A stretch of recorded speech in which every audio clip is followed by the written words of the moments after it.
Bonjour les amis, je sais ça fait longtemps que nous pas fait aucune étude sur YouTube. C'est parce que j'étais un peu grippé, mais je veux commencer une mini-série d'études en même temps que l'autre étude que nous avons déjà commencé le vue d'ensemble de la parole de Dieu. Et nous continuons après, mais je voudrais commencer cette mini-série, ce que nous pas pour trop long. Bon, jusqu'aux un petit message, étude. Et m'ont envie de commencer par le salut. Déjà, nous avons fait une étude assez extensive dessus, mais celui-là sera assez court. Voilà, nous allons commencer. Pour le moment, la Bible déclare que tous sont péchés et sont privés de la gloire de Dieu. Romains 3, 23 nous dit cela, que nous tous sont péchés. Il n'y a personne qui est juste. Il n'y a personne qui est né sans péché, qui est sans péché sur la terre. Le tout est péché, le tout né avec le péché. À cause du péché, aucun de nous ne peut payer le prix pour entrer au ciel. Par nous-mêmes, par nos bonnes œuvres, par ce que nous faisons, nous ne pouvons pas payer nous l'entrée au ciel. Indépendamment du nombre d'œuvres bonnes que nous faisons, nous sommes encore pécheurs de naissance, incapables de mériter la faveur de Dieu. Nous avons failli au juste nombre de Dieu. Nous sommes privés de la gloire de Dieu, comme le verset nous lit en Romains 3, 23, car tous sont péchés. De tout péché, puis il n'y a personne qui sans péché. Et ça, nous devons reconnaître cela. Ainsi, pour entrer au ciel, nous avons besoin de la justice de Dieu. La bonne nouvelle, c'est que grâce au travail expiatoire achevé de Jésus-Christ sur la croix, nous pouvons être faits la justice de Dieu en le Christ Jésus. Et cela, nous le lit dans 2 Corinthiens 5, verset 21. Nous pouvons recevoir la justice de Dieu comme un don gratuit. Nous pouvons recevoir le salut éternel de nos péchés. Par le fait que Jésus, le travail qu'il a fait sur la croix, c'est-à-dire que le travail expiatoire, il a pris notre place. Il est mort à notre place en prenant le péché que nous avons commis sur lui-même, et il est mort en tant que sacrifice, une fois pour toutes, pour nos péchés, et nous donne la justice de Dieu comme un don gratuit. Et cela, nous le lire dans Éphésiens 2, 8 à 9, qui dit que nous sommes sauvés par la grâce. Pour la grâce, c'est quelque chose que nous ne méritons pas. Nous méritons la mort. Nous ne méritons pas le pardon du péché. Nous ne méritons pas d'être exemptés de la colère de Dieu, du jugement de Dieu. Mais Dieu nous a sauvés par sa grâce, par le moyen de la foi. La foi en quoi? La foi en ce que Jésus a accompli sur la croix. Et cela ne vient pas de vous, c'est le don de Dieu. Ce n'est point par les œuvres, afin que personne ne se glorifie. Voilà, nous trouvons que nous sommes sauvés par la grâce. Par la grâce, c'est quelque chose que nous ne méritons pas. Et par le moyen de la foi, ça y est, nous besoin croire en ce que Jésus, croire en Jésus et ce qu'il a accompli sur la croix, le travail expiatoire. Il a pris notre place, il a fait le travail à notre place. Il a payé parce que les conséquences dans Romains 6, 23 nous dit les conséquences du péché, c'est la mort. C'est-à-dire, c'est nous qui devrions mourir parce que nous avons péché. Nous sommes tous pécheurs. Mais Christ est mort pour nous à notre place et est devenu péché. Lui, il a échangé sa vie. Il a pris le péché, il nous a donné sa vie, sa justice. Parce que lui, il n'a commis aucun péché. Jésus homme, il est homme, il est devenu, il est Dieu incarné.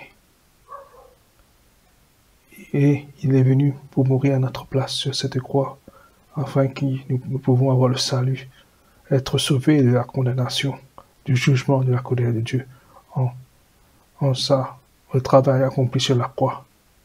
Et cela, vous l'avez trouvé, cela ne vient pas de vous, ne venez rien pour faire dedans. C'est un don de Dieu, c'est un cadeau de Dieu. Ce n'est point par les œuvres à faire que personne se glorifie. Personne ne peut taper sur l'estomac pour dire, par ce travail qu'il fait, pour ce qu'il fait, pour le bon qu'il fait, il gagne le salut. Personne ne peut pas, parce que nous tous, Dieu déclare que nous sommes péchés. Nos misères passent par ce que Jésus-Christ a fait sur la croix. Nos misères, si nous avons envie d'avoir le salut, si nous avons envie d'être sauvés de la condamnation, si nous avons envie d'être sauvés du jugement, nous devons croire et mettre de confiance en Jésus-Christ, en ce qu'il a accompli sur la croix pour nous. Car le salaire du péché, c'est la mort, mais le don de Dieu, c'est la vie éternelle en Jésus-Christ notre Seigneur. Romains 6, 23 nous dit.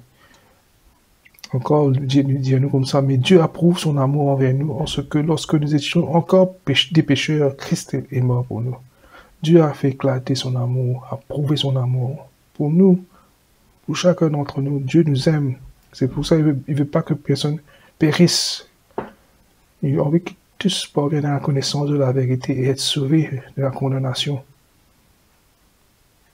Et le seul moyen qu'il a donné, c'est à travers son sang, à travers ce qu'il a accompli sur la croix pour son sang versé. Christ est mort pour nous sauver de la mort. Il faut nous croire, nous devons mettre nos confiance en ce qu'il a fait pour nous. En lui, nous avons la rédemption par son sang. Nous avons, il rachète-nous, il paye nos dettes, il paye les conséquences qu'il nous a payées nous, c'est-à-dire la mort et la rémission des péchés selon la richesse de sa grâce. Nous avons le pardon des péchés en ce qu'il a accompli sur la croix. Celui qui n'a point connu le péché, Jésus là. Celui qui n'a point connu le péché, il parle de Jésus, Jésus n'a point connu le péché, il l'a fait devenir péché pour nous, afin que nous devenions en lui justice de Dieu. Dieu le Père a fait de Jésus devenir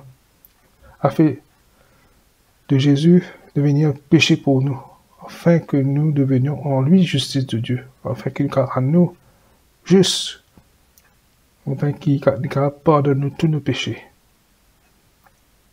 2 Corinthiens 5, 21 nous dit cela. Mais pour celui qui ne travaille point, mais qui croit en celui qui justifie le pécheur, sa foi, lui, est imputée à justice. Et celui qui ne travaille point, mais celui qui ne travaille, celui qui ne pas faire des efforts pour le salut, mais il croit seulement en celui qui justifie le pécheur, c'est-à-dire s'il croit seulement en Jésus-Christ qui justifie le pécheur, sa foi, lui, est imputée à justice. S'il croit, pour n'importe qui qui croit, qui met sa confiance dans Jésus-Christ, en ce qu'il a accompli à la croix, en ce que Jésus fit faire à la croix, sa foi, lui, est imputée à justice. Dieu déclare-lui juste. Et ça, pas moi qui peut dire ça, c'est la parole de Dieu qui peut dire ça dans Romains 4, verset 5. Que dois-je faire pour être sauvé? Telle est la question. Et nous fait clair. Nous trouver, c'est de nous croire au Seigneur Jésus-Christ. Croire en ce qu'il a accompli sur la croix, sa résurrection, et tu seras sauvé. Actes 16, versets 30 et 31 dit. Le salut, c'est la foi, rien d'autre. C'est gratuit pour vous parce que Jésus-Christ a payé le prix. Croyez-vous en cela? Avez-vous pleinement confiance en cela seul pour le salut? Jésus-Christ, Dieu manifesté dans la chair humaine, dans son grand amour, grâce et miséricorde, a payé la pénalité de nos péchés. Il a payé tout le prix. Tout est accompli, Jésus dit. L'évangile de la grâce de Dieu qui sauve et qu'il faut croire aujourd'hui est que Christ est mort pour nos péchés, qu'il a été enseveli et qu'il est ressuscité le 3e jour. C'est ça que nous devons croire, c'est ça l'évangile qui est la bonne nouvelle que nous devrions croire. Nous devons croire si nous voulons être sauvés. Oui, c'est simple, c'est trop simple, c'est trop facile, mais pourtant c'est ça que Dieu nous a donné, a fait tout pour nous. Tout le travail, nous pas besoin de faire non, ni ajouter. Nous besoin mettre juste de confiance et croire en ce qu'il a accompli, lui. afin que personne d'autre pas tape sur notre l'estomac pour dire nous ne capable de rentrer dans le ciel par ses propres moyens. Si nous croyons nous capable de rentrer dans le ciel par nos propres moyens, nous pouvons grâce à l'amour de Jésus-Christ, nous pouvons dire ce qu'il fait sur la croix n'est pas suffisant. Mais tandis que Jésus-Christ lui-même a dit que tout est accompli. Puis non, rien, nous sommes capables de faire nous pour être sauvés. Nous avons croire, mettre nos confiance en Jésus-Christ et ce qu'il a accompli sur la croix, qu'il est mort pour nos péchés, qu'il a été enseveli et qu'il est ressuscité le troisième jour. Dans 1 Corinthiens 1 à 4, nous lisons. Le Seigneur Jésus a versé son sang sans péché pour nous pardonner nos péchés.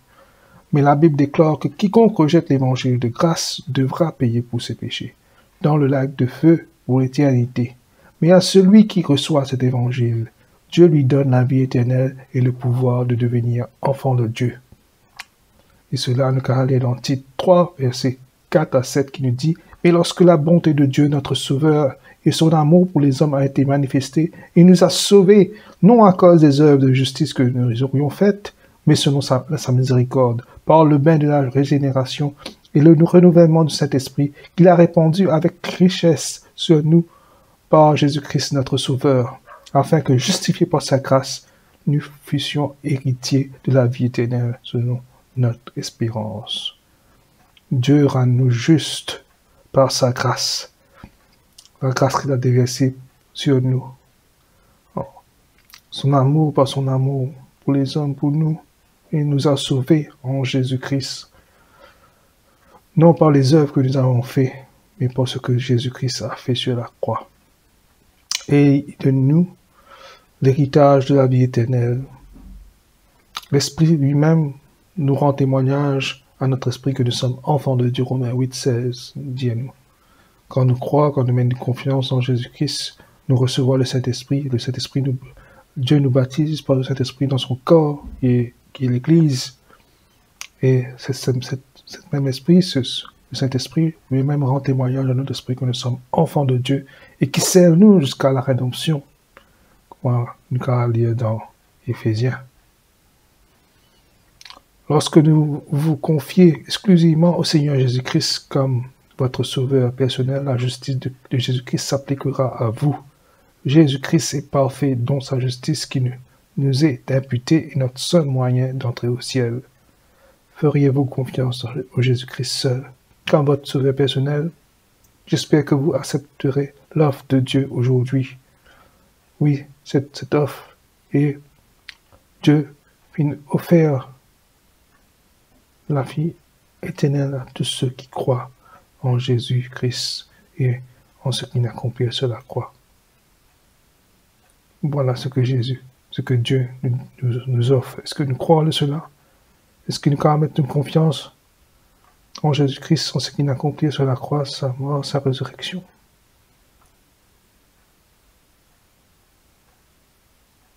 La prière, c'est qu'aujourd'hui même, nous sommes capables de mettre de confiance en Jésus-Christ, mettre de confiance en ce qu'il a accompli sur la croix, mettre de confiance dans ce sang versé pour vous. Il a payé votre dette, il a payé pour vos péchés, il est mort pour nous tous. Croyez en lui, mettez confiance dans ce qu'il fait, il a accompli sur la croix, dans sa mort, dans son ensevelissement et sa résurrection.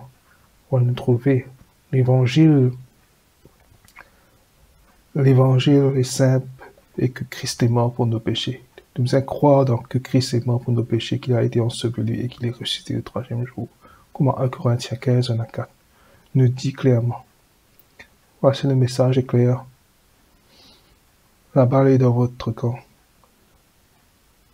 Chacun doit prendre sa décision pour lui-même et de recevoir et de croire en Jésus-Christ personnellement. Et de recevoir le salut parce qu'il a accompli sur la croix. Voilà le message que j'ai envie de partager avec les autres et j'espère qu'ils vont prendre la bonne décision aujourd'hui même et qu'ils mettent de confiance en Jésus-Christ, en sa mort, en sa résurrection, pour vos péchés, et se faire de confiance qu'il rend juste, de faire confiance dans la parole de Dieu, qui est la vérité et la vie. La vérité vous rendra libre. La vérité de la parole de Dieu vous donnera la paix, la joie en Jésus-Christ. Si je mets de confiance, je crois en Jésus-Christ, en sa mort, sa résurrection, je gagne la paix, la joie. Je n'ai plus sur la condamnation. Mais vous êtes couverts par la grâce de Dieu. Et vous êtes scellés par le Saint-Esprit, la parole de Dieu nous dit. Merci pour votre écoute et à la prochaine.